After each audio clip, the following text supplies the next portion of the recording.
Heç düşünmüsünüzmü ki, niyə bəzi insanlar çətin problemlərin həllini sanki asanlıqla tapırlar? Məşhur yazıcı və filosof Joseph Murphy hesab edirdi ki, bunun sirri insanın şuuraltındadır.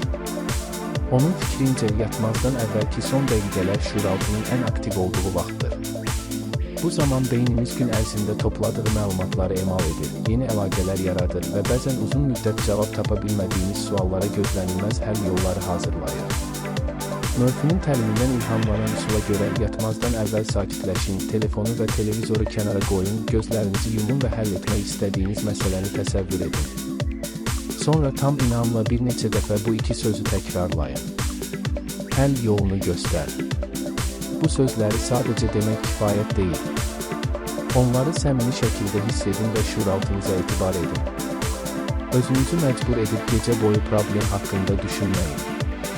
Beyniniz yuxu zamanı da işləməyə davam edəcək. Elmi araşdırmalar göstərir ki, yuxu yaddaşın möhkəmlənməsinə, yaradıcılığın artmasına və mürəkkəb problemlərin həllinə kömək edir.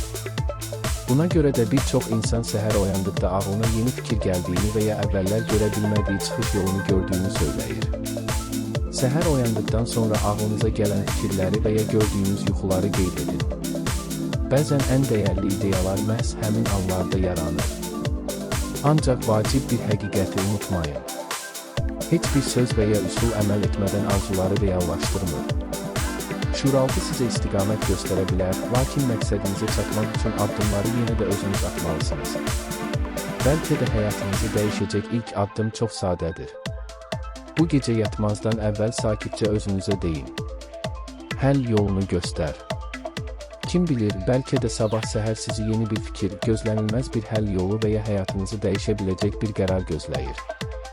Unutmaq olmaz ki, heç bir söz insanın əvəzinə iş görmür. Uğur yalnız müsbət düşüncə, keyfiyyətli yuxu, düzgün plan və ardıcıl əməlin nəticəsində əldə edilir. Bəlkə də həyatınızı dəyişəcək ilk addım məhz bu gecə yatmazdan əvvəl özünüzə sadəcə iki söz deməkdir.